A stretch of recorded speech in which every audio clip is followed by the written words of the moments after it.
At any age. Most people are just starting adult life in their 20s. I feel as if I have lived a lifetime already. I took my first drink when I was 14. I was an alcoholic before I graduated high school. I was kicked out of one college and dropped out of another. Along the way, I got arrested for public intoxication and driving under the influence. 4 months after the DUI, I was fired from my job at a fast food restaurant. I was close to broke. My parents had run out of ideas for trying to help me. I was 21. Alcohol had crippled my life before I was old enough to drink legally. How did I sink so low so fast? How did I climb back up?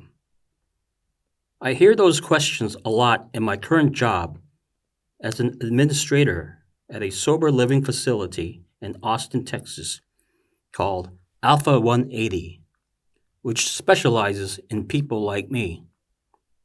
Young adults whose lives were wrecked by drugs or alcohol. The residents of Alpha 180 come from many backgrounds. We all have one thing in common. We once thought of drugs and alcohol as harmless rites of passage for teens and young adults. We found out the hard way that for people prone to addiction, the real rite of passage is learning to live an adult life without the crutch of intoxication. It's a lesson I wish I'd learned a long time ago. I'm grateful that in my new life and my work, helping people like me, I'm getting to grow up at last. There's no obvious reason why I became an alcoholic. I grew up in a stable, happy family with loving parents. Dad was an accountant. Mom stayed home with me and my younger sister, Sarah. Church was a big part of our lives. I went to a small Christian private school. Despite all those good things, I somehow became convinced that drinking was a sign of grown up sophistication. In middle school, I had a vague sense that somewhere out there, all the cool kids were drinking and having a great time. I wanted it on that. One day, I reached into my parents' liquor cabinet and pulled out a bottle of vodka. My parents hardly ever drank. Mostly, the small cabinet in the living room stayed shut. I uncapped the vodka bottle and took a sip. Disgusting! I choked and nearly spit it out. And yet, at the same time, I tasted liberation in that vodka. Freedom from my 14-year-old insecurities. Access to that cool grown-up life I'd envisioned. I took another drink and another until I was buzzed. That feeling I liked a lot. I hit the liquor cabinet more times before discovering there really were cool to me kids at school who drank. Soon I was partying with them. A few kids' parents didn't seem to care what we did, so we drank at their house. My own parents were clueless. Once they caught me coming home with alcohol on my breath, but I swore it was my first time and promised it would never happen again. They grounded me, but that was all. I kept up with school and other activities, so no one suspected anything. My problem with alcohol worsened during college, dramatically. Unsupervised, I drank whenever I wanted. That grown up life I'd envisioned, surrounded by all the cool people with drinks in their hands. The reality was me sitting alone in my dorm every day getting wasted, and sending drunk text messages to my friends. Really cool, right? One of those texts got kicked me out of school. I texted something nasty and threatening about a professor, and the text wound up with campus police.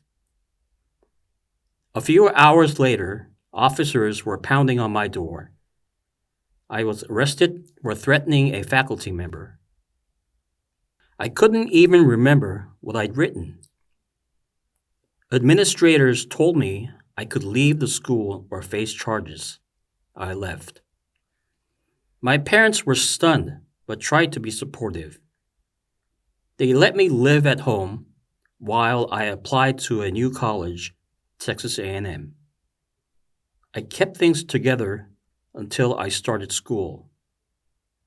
Then it was back to daily drinking. I lasted less than a year at Texas A&M.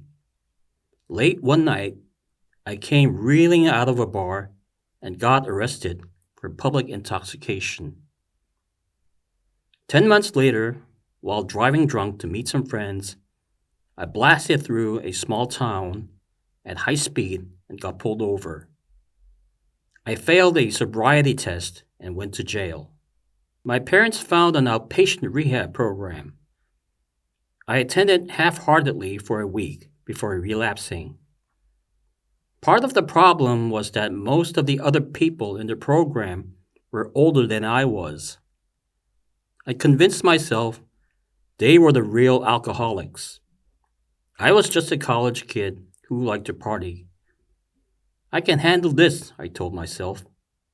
I snapped out of it after growing up a little, graduating, getting married, landing a great job. The job I got? Behind the counter at Chick-fil-A. By this point, I was desperate to stop drinking. I knew I was headed off a cliff.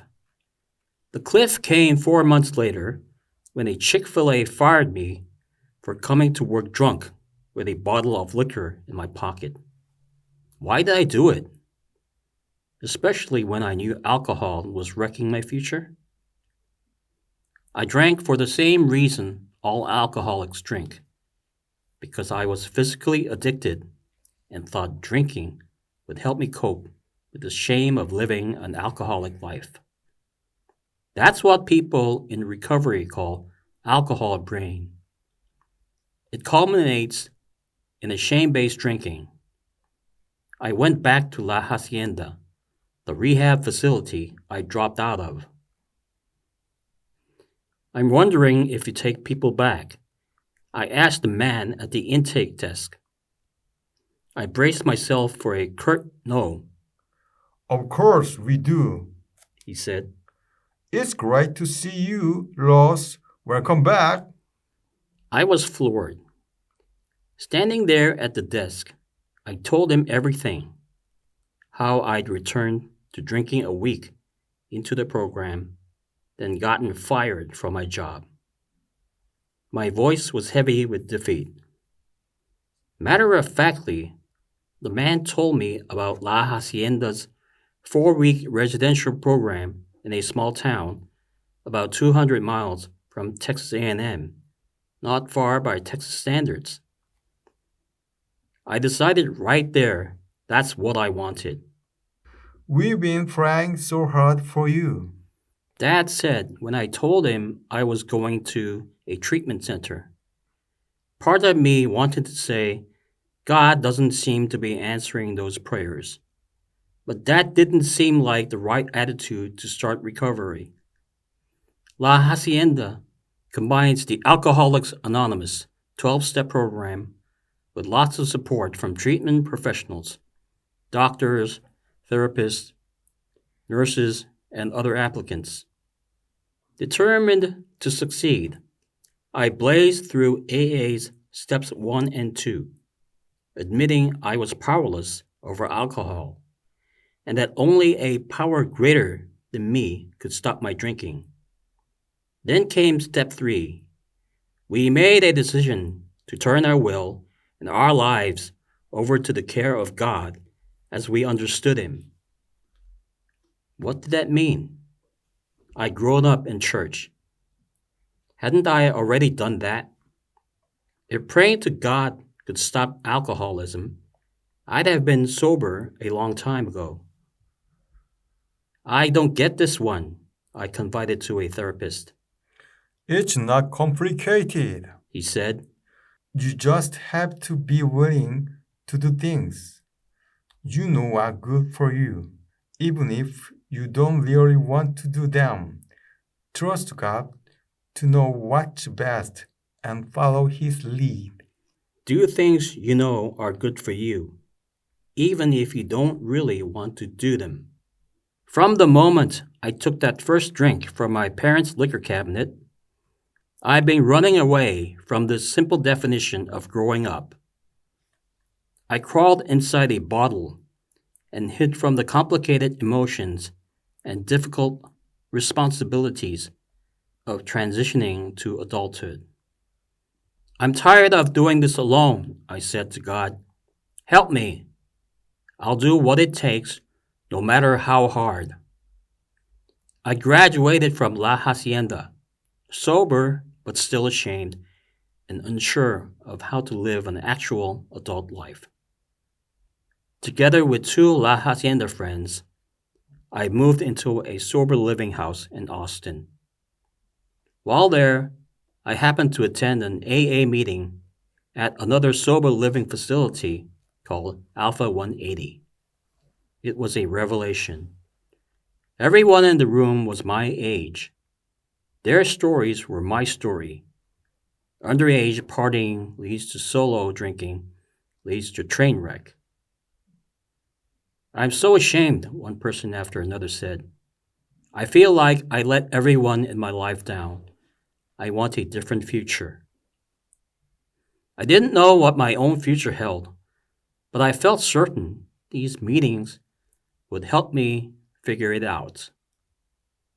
I spent so much time at Alpha 180, the director eventually invited me to apply to become a house manager, overseeing the living quarters and assisting with programming. Alpha 180 helps residents become responsible adults by mixing service and accountability with opportunities to blow off steam. The house is deliberately located close to the University of Texas campus in a part of Austin known for drunken parties. The mission is to be a beacon of sobriety in a place dominated by the idea I once believed that drinking and drugs are a shortcut to adulthood. We have fun, paintball fights, outings to movies and concerts, but we're also collectively responsible for running the house, and we're not afraid to be honest and vulnerable with one another. I'm still growing up.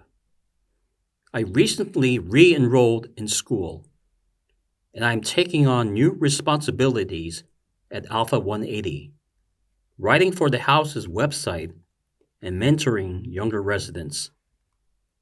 I'm excited about the future and no longer ashamed. I don't have to drink to feel grown up. I've been through a rite of passage requiring more change and growth than alcohol's false promise. I gave in and let God lead. I accepted the challenge of doing what's right, even when I don't want to.